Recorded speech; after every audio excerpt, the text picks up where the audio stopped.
Hey guys, this is Aakaash Maduri, and I'm super excited to be bringing to you the first episode of Podcast by Aakaash, which is a new project that I've been working on. And this episode and future episodes will be uploaded both to YouTube and Spotify. So whichever platform you prefer, just keep listening on them. You'll be able to get any future episodes there as well.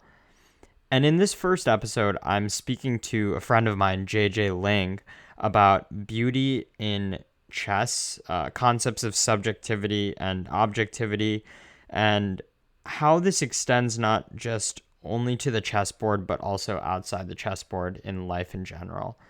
I really enjoyed this conversation, and I'm sure you will as well. So, without further ado, here is episode 1. Hey guys, I am with my buddy JJ Ling. JJ is a chess expert, also a great instructor of chess, and in addition, he is a PhD candidate in philosophy at Stanford. Thank you so much for joining, JJ. Thank you for having me. I'm super excited for this topic. Yeah, so just to kind of kick off the topic on what we're going to be discussing. This all really started, I would say, a couple months back when we were both playing in a Blitz tournament in Chicago.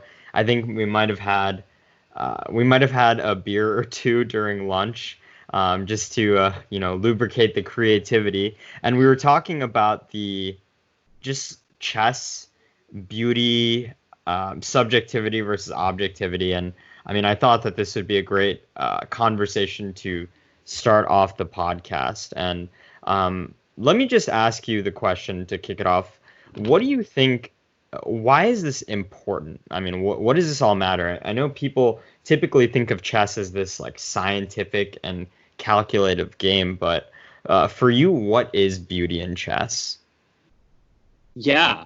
So I hear two questions that I want to answer both of. One is, what is beauty in chess? And one is, why is this important?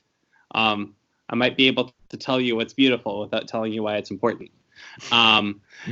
So I think that what makes this topic so interesting is that a lot of us, when we think of beauty, we might think of things that we also think of as subjective, as matters of taste, that what somebody finds like good art might just be their taste. Some people have weird tastes, some people don't. So when people think about beauty, they often think of the subjective realm of matters of taste, of what your tastes are and my tastes are might be different. In contrast, when we think of the objective, we think of matters of fact, that things are just right or wrong. So I think that beauty in chess is such an interesting area because so many chess players, amateurs and grandmasters alike, will talk about certain moves, studies, plans, combinations as beautiful. But there is this objective component. Do they work or not? Does the computer tell you that you're slightly better or much better? They can even put a numerical evaluation that typically seems right. So it's something where the subjective and the objective really come together. And not every computer good move strikes us as beautiful. So how is it that you can have these objective considerations and these aesthetic considerations of beauty? That's, I think, the topic that I find interesting. And I think what's important about it is that it suggests that beauty need not be subjective. Mm-hmm. Yeah, and just to quickly piggyback off of that, I know you and I were discussing this earlier before we got on this call. Just being able to distill, okay, what are those elements that comprise of beauty and aesthetics in chess? And there's this book that I recently found. It's called Secrets of Spectacular Chess by Jonathan Levitt and David Friedgood, where they break down 4 elements of chess aesthetics, I would say. Number 1 is paradox. So, for example, material imbalances, maybe giving up a queen just to achieve an objective, or maybe even giving up a queen for a pawn. That is somewhat paradoxical when we're taught that the queen is worth 9 points and a pawn is worth 1. Right. geometry, just the physical formation and alignment of pieces, how those constellations show up on the chessboard, and what they mean to us from a visual perspective, which maybe engines really don't have an appreciation for this because they don't see the board the way we do. I don't know, that could be another discussion in and of itself. But the other 2 points, depth, just how far in advance the move's purpose is made clear, and flow, the absence of many confusing variations. So this idea that you alluded to about being able to break down the subjective into the objective, maybe that's kind of the appeal for a lot of chess players. Being able to create works of art in a very disciplined and technical manner. And of course, the game of chess attracts people from a wide variety of different backgrounds, but I think for those that don't play chess, they would be surprised to hear how much of a creative art it really is. Yeah, and I think even for some contemporary chess players, they might be surprised to hear of what a creative art it used to be. The game centuries old, so if we go back to like the 19th century, or what's often called the Romantic era of chess, how would you describe those games? Sexy. Yeah. Very sexy. What's going on? How, walk us through what one of those games looks like. So those games are, it was during a time where I guess the defensive techniques weren't quite up to par. It did take many decades for chess players as a whole, the professionals, to really develop the defensive techniques and intuitions required. So back in the 19th century, you would see these swashbuckling sacrifices all over the place, like giving up all the minor pieces, all of the queens, or the queens and the heavy pieces, and it was just a really like spectacular spectacle. And oftentimes, some of these games that you'll see, Paul Morphy, for example, Anderson, Prince Dadian, who is not so well known of a player, but Prince Dadian was this prince. I forget where he was from, but some of his games are just absolutely out of this world. So beautiful, and it contrasts, I guess, to what we have today. And I'll kind of let you discuss that. And to your point of, a lot of modern day players would be surprised when we're talking about creativity. Yeah, so I think the biggest reason why, and I guess I alluded to this in the beginning, is the computer. Mm-hmm. The dreaded computer. So towards the end of the 20th century, Deep Blue, an IBM computer program, beat then world champion Garry Kasparov in a match. And not only did computers begin to assert their dominance over humans in the game of chess, which has only shot up today in the past 20 years, but they did it in a way that was, frankly, depressing. Mm-hmm. The way that they were playing was this it was algorithmic. It was finding very long, concrete, and sometimes very counterintuitive answers to any question or problem or threat that were posed by humans. A lot of these were very surprising moves that didn't follow any sense of like logic that we had at the time or any sort of theory or understanding of the game. Instead, it was just this very brute force, see what works, what doesn't work, calculate thousands of moves per second approach. And what's depressing is that just means if there is an answer to your problem that you're posing as a chess player, the computer will find it, and they will find it fast, which is a very different way of approaching the game than trying to see the board as something geometric, as something with logic, as something with plans and purposes, and reason through using these very human reasoning skills to find that answer.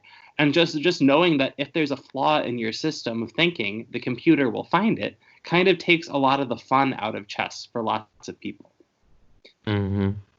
Yeah, and I think the way that the game has evolved from a human perspective with the emergence of engines like I guess Deep Blue was the first one, but like Fritz, Houdini, Stockfish, all of these household engine names. Um, I kind of feel like it's sterilized the game at the super grandmaster level, and not to throw shade at Magnus Carlsen, but to me, his game really isn't quite as inspiring as someone like an Alexei Shirov, for example, or even like a Gary Kasparov, you know?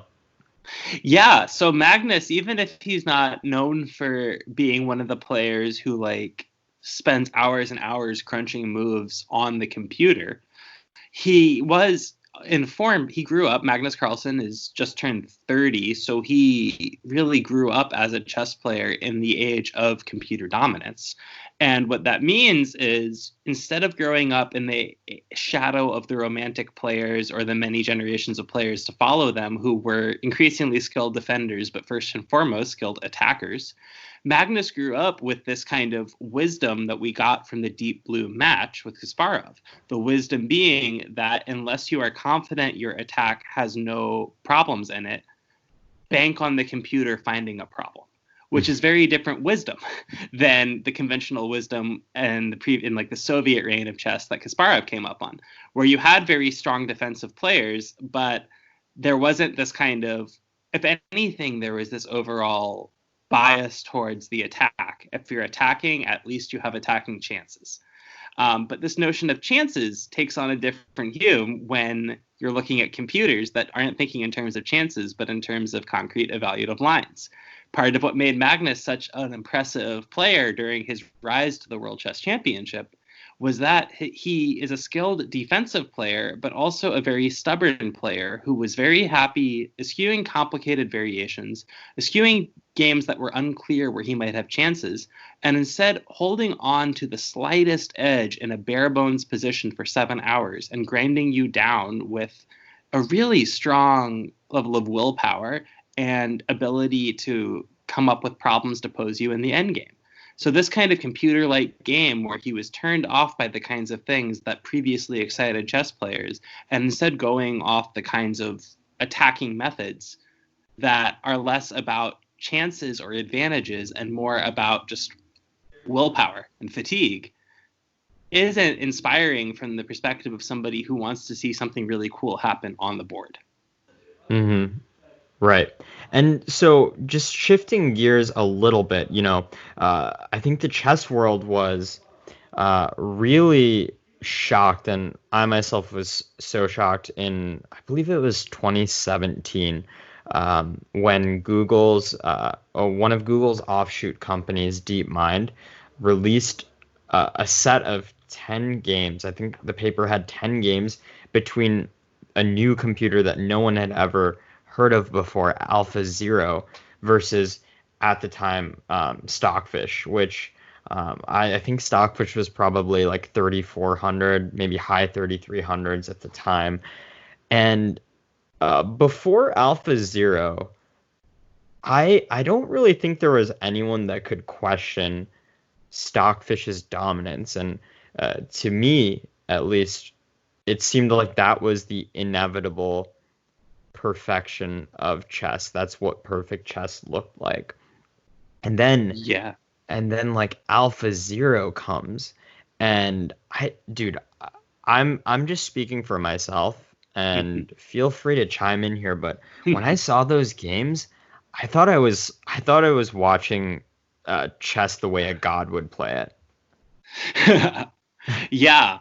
Um, so for those of you who haven't seen the Alpha Zero games, it was as if we returned to the Romantic era with every single lesson we've learned along the way in terms of defense, positional understanding.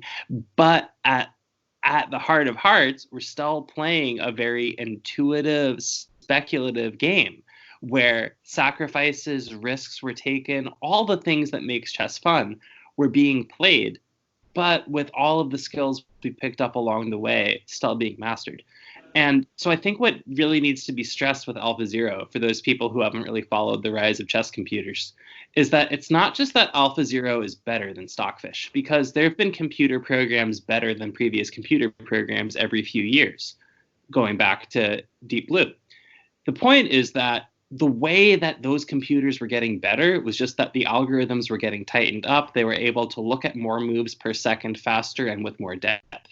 But what AlphaZero was doing wasn't just more of the same but better and faster, but an entirely different approach to the game that somehow made it appear more human than human, to the exact opposite of the way Stockfish was playing.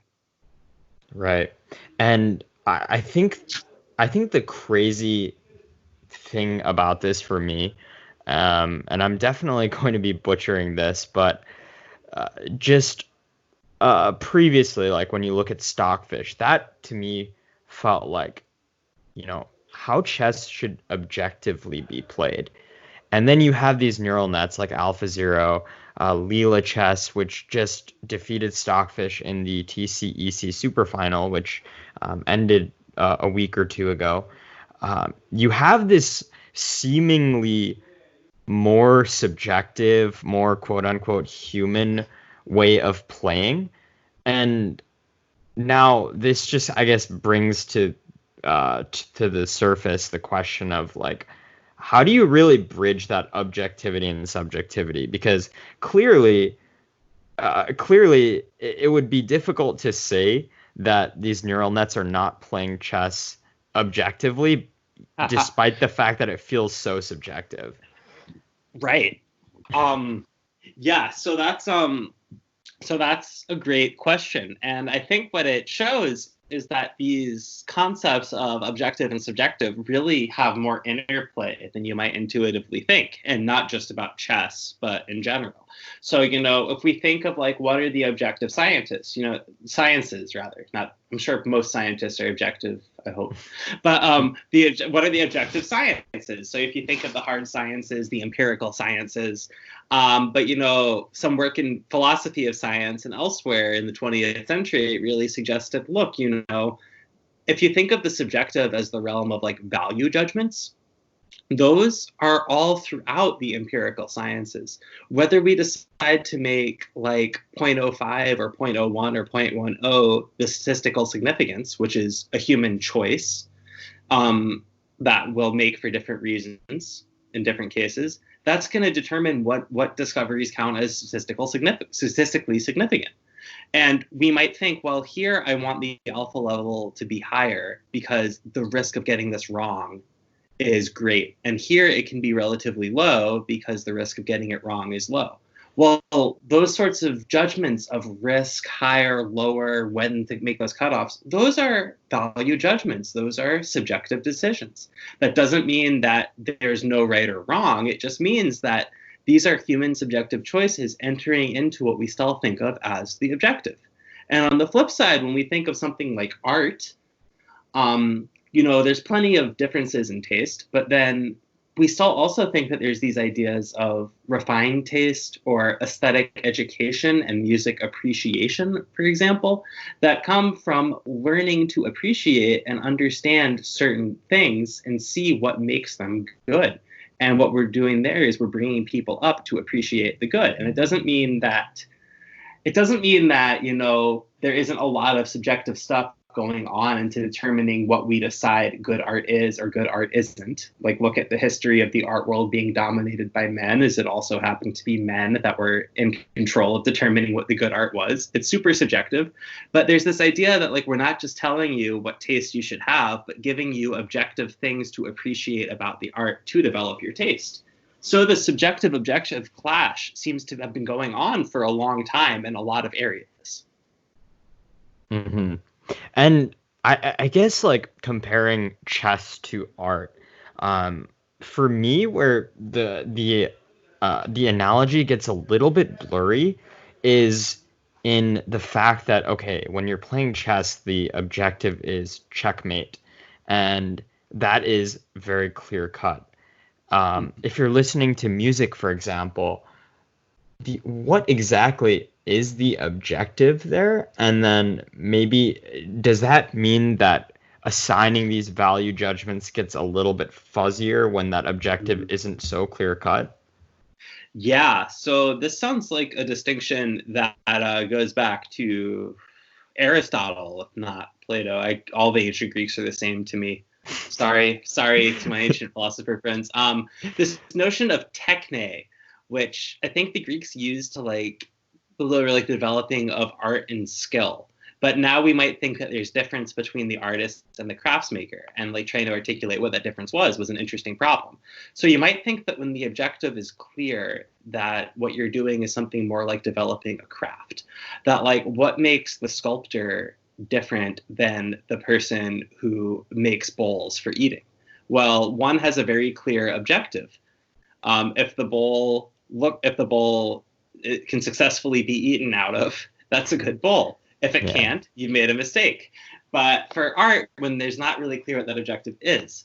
So I think that, so seeing the ways in which like the honing of chess might be more like a craft, where we can definitely appreciate the incredibly beautiful bowls, but at the end of the day, whether or not it's a good bowl can be evaluated by whether or not we can eat out of it. And art, I'm not really sure what that objective fundamental evaluation is. Mm-hmm. And I always bring these conversations back to chess because I feel like chess is such a great petri dish for life in so many ways. When you don't really know, okay, so just taking a step back, chess, like on the macro level, yes, the objective is to deliver checkmate. But just imagine yourself, sitting at the board in like a long tournament. You've got like an hour on your clock, your opponent does, and you're really wrapped up in this super, super complicated middle game. I guess you can sort of picture like a dark forest, for example.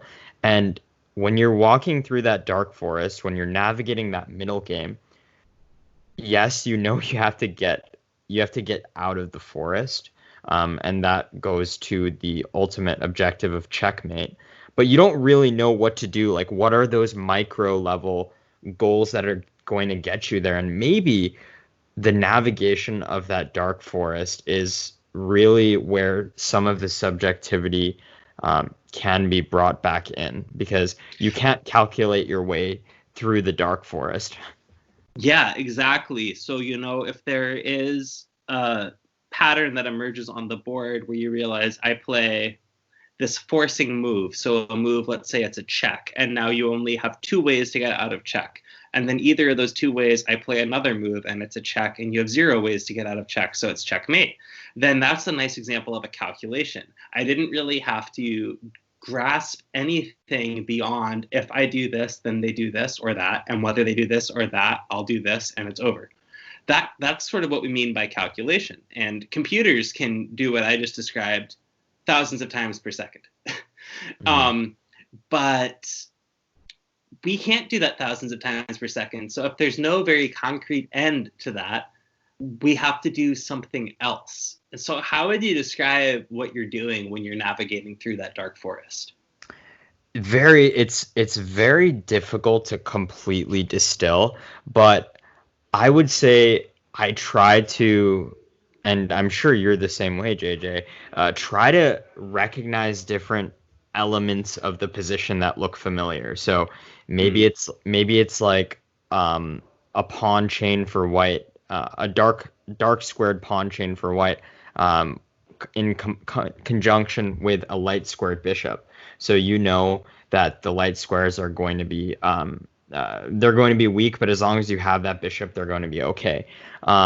Being able to take those different positional elements and kind of piece them together is, I guess, it falls under that really intuitive category where you're not necessarily calculating everything. I mean, sure, you have to calculate just to make sure you're not blundering.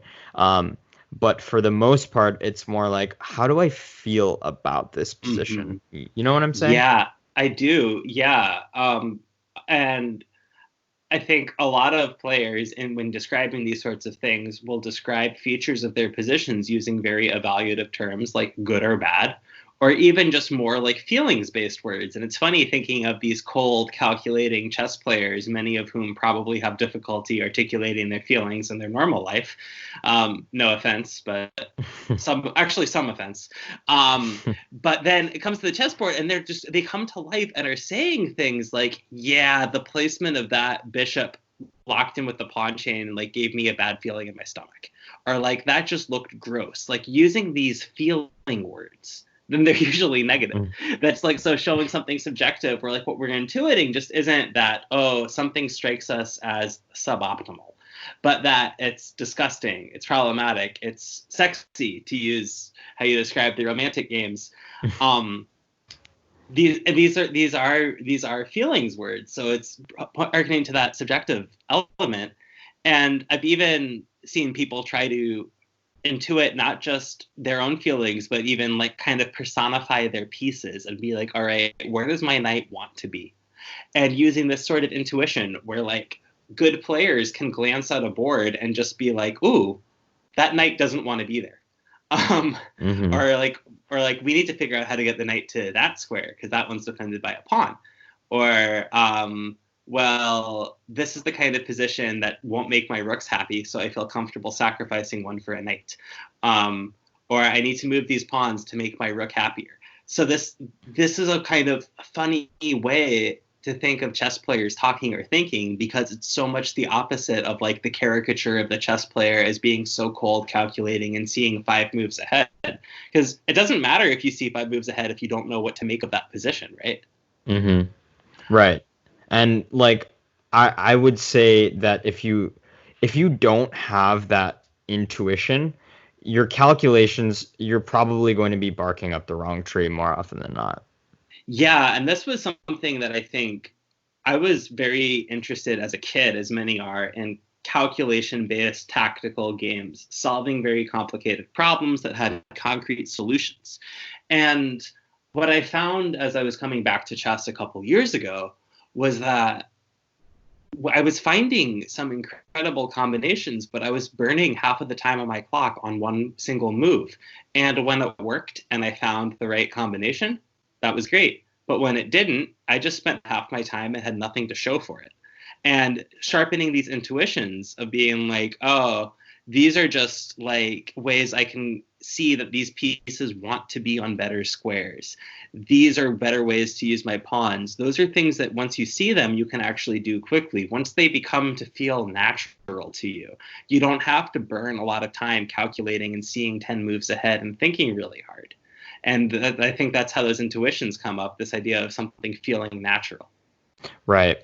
And you and I have been the victim of numerous prodigies in over-the-board tournaments, but it shows in the way I think kids do prepare and just improve in strength. They are just such calculative machines, and they're so hard. It is terrifying. I mean, it's a little bit depressing if we're thinking back to like the stockfish analogy of just having to play against them. But that positional intuition, I feel like that blossoms with age and with maturity. Yeah, totally. I have 2 thoughts there. One is how like most of the times I've even held on against some of these prodigious kids have been when I've relied on like a superior positional understanding. Like I had a game at the Amateur Team North against Dimitar Mardov, he's 11 years old, I believe, and he's almost a FIDE master. He's like, well, he's definitely a national master, so he's a terrifying machine. Delightful kid, terrifying. But what ended up happening in the game was I made I very quickly and intuitive decided to sacrifice a bishop for 2 pawns. And not because it really gave me an attack, but because I realized with what he was doing, that bishop wasn't going to be doing very much for me. But removing those 2 pawns would give me a knight that could be doing a whole lot. And given that my position was looking more and more bleak by the move, that was really all I needed to say, okay, well, I have these two pieces, this bishop and knight, that together are doing nothing. But if I give up the bishop for 2 pawns, I get a knight that is doing a lot. Mm-hmm. And just making that decision, not really going any deeper than that, I just like saw his entire demeanor change. It was like when I played that move, at first he starts calculating to see if there's a tactic he missed. So he spends 5 or 10 minutes just looking to see if he missed something concrete. And I'm chuckling to myself because if it's there, I don't see it. And I didn't look for it. But what I had was just this intuition that, like, why would I keep these 2 clunky pieces around when I could turn them into 1 good piece? Mm-hmm. And eventually he was able to get back into that game only by, and this is kind of showing a maturity in his play, he found a series of moves that completely neutralized that good knight, took away all of its possible squares, eventually forcing me to trade it off. And then the game was a draw, but it ended up he had a big edge only because he neutralized that piece. But when he was thinking purely combinationally, he didn't even consider a move that struck me as obvious from this natural standpoint of improving my pieces and where they belong. And it was only when he was able to like find this way to neutralize that, again, not so much calculating, but really just like intuiting how to get rid of this advantage by understanding that my knight had a lot of scope and wanted to be all over the board and restricting it, that he got back into the game. And I think so that's one thought, is just this, how it seems like a lot of times when old men like us, whenever we hold our own against children, it seems to be because we're relying on that sense. And I think that points out something else that's so funny, is we're talking about the sense as something natural or something intuitive, which gives the appearance of something like immediate, right? But then this is kind of paradoxical because we're talking about developing an intuition. And you might think of the intuition or the natural as the things that we don't have to develop. And the calculational, combinational skills is the things we have to develop. But these prodigious kids have the combinational ability right away. And it's the intuition, it's the naturalness that they have to develop. So that's really interesting, isn't it? Yeah, until you phrased it that way, I didn't realize how paradoxical that is. I mean, like I guess I don't. I guess maybe it has to do with the fact that being able to train your calculation skills, being able to grind out tactics is easier. It's easier to prescribe, when you're working with like a 6 or 7-year-old kid. You can say, hey, I want you to do tactics trainer on chess.com and reach a rating of 2000, for example. And then they can just go to work. Because the tactics trainer is going to be, every puzzle either ends in checkmate, it ends in winning material, or very rarely in avoiding checkmate. And those are very concrete outcomes. There's either a checkmate or there isn't. You either have more material points than they do or you don't. You either got checkmated or you didn't. So in the understanding of things like where the pieces belong on the board, there's nothing very abstract to teach them. You just teach them, as long as they can identify a checkmate and count to 9, they can go on tactics trainer. Right. And I mean, I think just for the well-rounded chess player, this is kind of regardless of what your rating is, but it becomes more important the higher you go. You really need that balance of calculation and intuition. I guess taking a step back, going to the analogy of just that objective reasoning and sense and the subjective appreciation. You really need both of them. And I mean, I always love doing this. I've said that chess is the petri dish of life. JJ, what would you say? Like, how do you take this information? Because it might seem sort of esoteric to the non-chess players out there, but like, how do you take this subjectivity versus objectivity discussion and try to apply it in your life? Yeah. What a wonderful question. I think I mean, I know what you're asking, but chess is a big part of my life. So one thing I try and do is remind myself to not get sucked into the trap of only calculating when I play chess. Mhm. So I do want to say that just like reminding myself that like it's to just ask these questions, and if you don't calculate carefully and you miss something, the worst thing that happened is you lose a game of chess. I lose dozens of games of chess every single day. But developing these sorts of senses by forcing yourself to pay attention instead to the subjective just is a nice reminder to make for my chess game that is, I think, worked wonders. But I think you're asking about the like 20% of my life that isn't chess. Yeah. And there, I mean, I think, well, I'm curious what you're going to say too, and then I might bounce off of that. But how do you apply this lesson to your life? So I look at the way that I play the game. So I'm like a highly intuitive player. When I'm playing in slow tournaments, I'm usually moving really quickly just because I am calculating. It's not like I'm totally lazy, but I'm usually calculating on my opponent's time. But I generally rely more on my feel for the game rather than primarily being an objective calculator. And maybe that's why I love the Alpha Zero games so much and the Leela games that we've been able to see in the TCEC Super Final. But yeah, for me, I've always uh, been able to just trust my gut in the stuff that I do in life.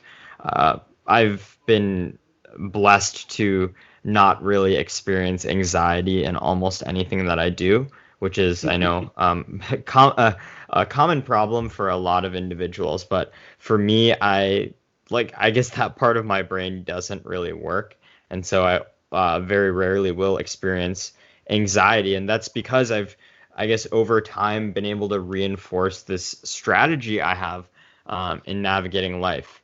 Now, the dark side of that is, sometimes when I should care a little bit more about something, I don't, just because I've reinforced like, I'm gonna go with the flow and see what happens. And for me, this is definitely something I'm working on in my chess game and in life in general. Trying to just, take that step back and question, hey, do I really know what I'm doing here? Do I really should I be trusting myself so much here? And like everything, I think it requires a delicate balance. At my core, I am a very confident individual and I do trust my gut, but I think it does really benefit me both on and off the chessboard to question myself every once in a while, because when you don't question yourself, then you're kind of assuming that you already know everything. And when you can question yourself and, question ideas, that's when you really have an opportunity to learn and to grow. So that's kind of how I would think about it in terms of my life. I love that. We're such opposites. I really suffer with anxiety, and it's been like a lifelong struggle, and like from like everything from like, yeah, but I've been working on it, but it's definitely something, and I think it's something that reflects in both of us at the chessboard. Like, I've definitely seen you very calmly and confidently lose games of chess, and I've had people come up to me and say, I saw you like pacing during your game, head in hands, and assumed you were losing, and came over, and apparently you were just like calculating which variation to win. So like, yeah, so we're very different there. But I love what you say, and I love what you say about like recognizing that there's this difference between asking whether you should just be going with the flow or reflecting. That's different than doubting. That you don't have to be doubting yourself or like a non-confident person or something in order to be reflective. But I think something that I get from what we're talking about with chess is that how when we think of our gut or something that's natural or something that's just like intuitive or that comes effortlessly almost to us, what I get from this discussion and from reflecting on intuition and naturalness in chess is that this subjective feeling is itself something that oftentimes I think, not just in chess, really is the result of a lot of learning and training. Mm-hmm. And what that means is that just because it feels natural to us doesn't mean that it's just this mind independent fact, or that it's not worth questioning, not just in the sense of should I follow it, but questioning in the sense of where did this come from? Like, why do we have these intuitions we have about certain chess positions? Because we've studied a lot. Why do we sometimes have really bad intuitions about chess positions? Because both of us play way too much online blitz, and as such, like, corrupt our intuitions based off of certain things. So our intuitions can be caused by what we've studied, who's taught us what we've learned. They can also be corrupted by not by bad habits. And I think that that's kind of the case for our gut and a lot of things. So I think that I take from this that I should really, when something does feel natural to me, I want to reflect on like how it became natural, how it was naturalized almost, right? That you have that, like, and it's the same with other sorts of subjective art, that like certain art is considered good, but we can give a sort of historical analysis of who decided that art was good for what reasons and why. And I'm not saying that means we should distrust our gut, but we should consider what's made it that way. And I think like this is something that's a lesson I've kind of taken to heart in like my own journey in terms of making sense of myself as like a male-bodied individual, or like identifying using male pronouns, and just like masculinity, because you know the phrase toxic masculinity gets tossed around a lot, or like we'll describe as like a lot of ways that people learn how to be a man or be masculine can be very aggressive, confrontational, to like very independent, refusing to ask others for help, lots of very entitled to others' time and attention, lots of problems, right? So like thinking about like how have I learned how to see myself as a man, and what parts of those do I want to hold on to and like really learn how to trust in myself, and which of those do I see that were like kind of cultivated in me by sources I don't really like aggressive Sure. coaches, porn, you name it. And so like, but all of it might feel natural to me, but I can see the sources of what makes it feel natural. And from there start to think about like, what do I want to hold on to? And I think a big part of that also is a social practice. Like chess players are constantly studying together, teaching each other, working together, in part to see flaws in their own natural seeming reasoning.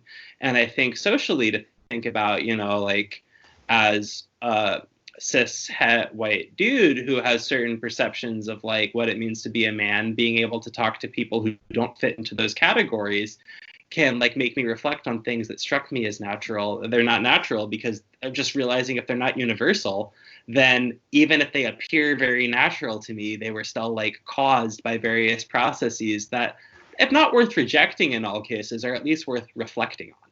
And that's like a really strange, I think, to a lot of people, but to me, a very direct parallel to this notion of naturalness in chess.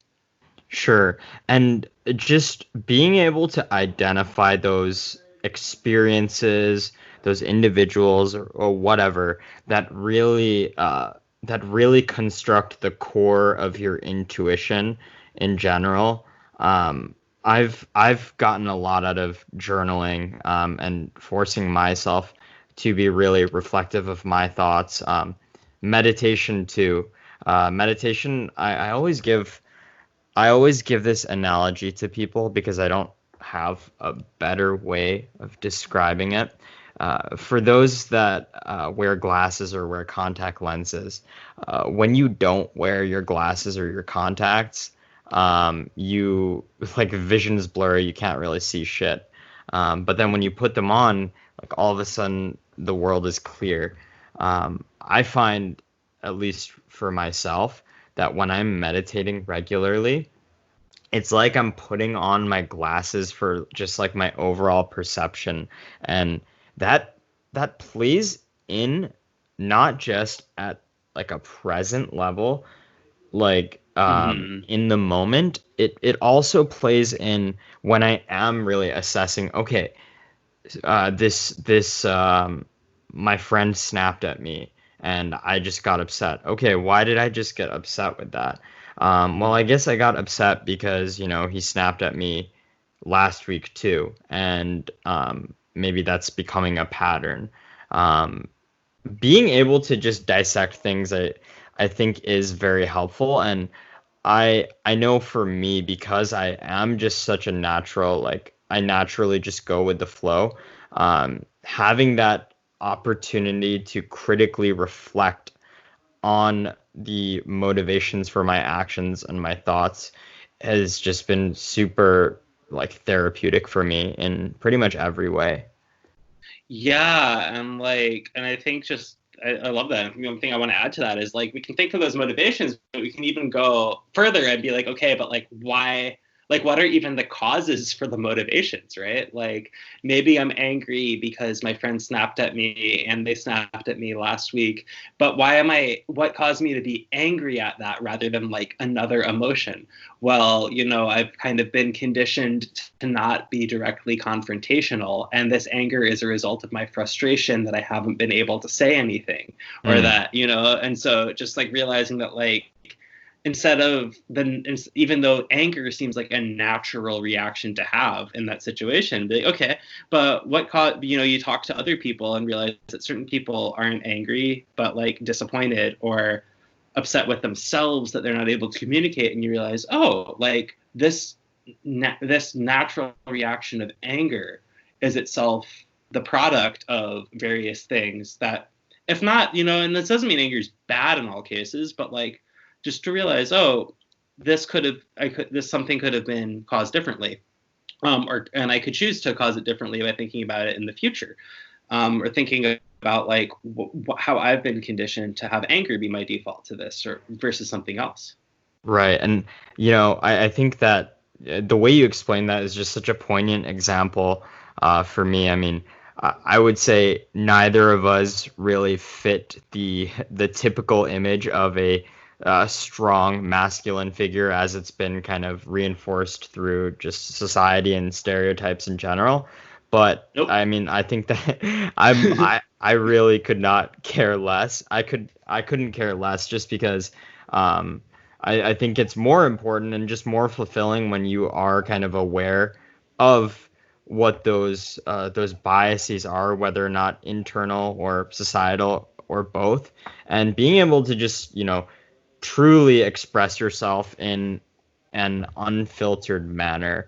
And Mm. I mean, again, it's probably the listeners are probably going to get tired of this, but I mean, it happens on the chessboard too. It's like whatever your style is and like however you play. I think the most important Yes. thing is just you have to let it flow. You have to let it out there. That's exactly what I was gonna say. Like, I know so many people who like consciously disown like norms of masculinity, but then will behave in ways that like I see as like being so informed by masculine entitlement. And then I see people who like identify as like a very tactically minded player. And like that's an important identity to them, or like not being tactical is an important identity to them. And then like I see decision making that is like so informed by like certain sorts of training that even if they have like explicitly disavowed it, they don't see how deep it goes. And so less of like just what you do or don't identify as, and just more realizing how like everyone's been taught tactics who plays chess. Everyone who's grown up male bodies has been like like indoctrinated into certain norms of masculinity, not necessarily the same norms, but certain norms. And like even if you disavow them, they're going to like influence you, and like being able to like reflect on that and like reflect on that style, it is something that is super knowledge of the chess. I'm happy you said that, because that's like exactly the point I was going to make. Because like I know so many people who like have or like students who've like shown me like, oh, I didn't want to go towards that variation because I'm not really a positional player.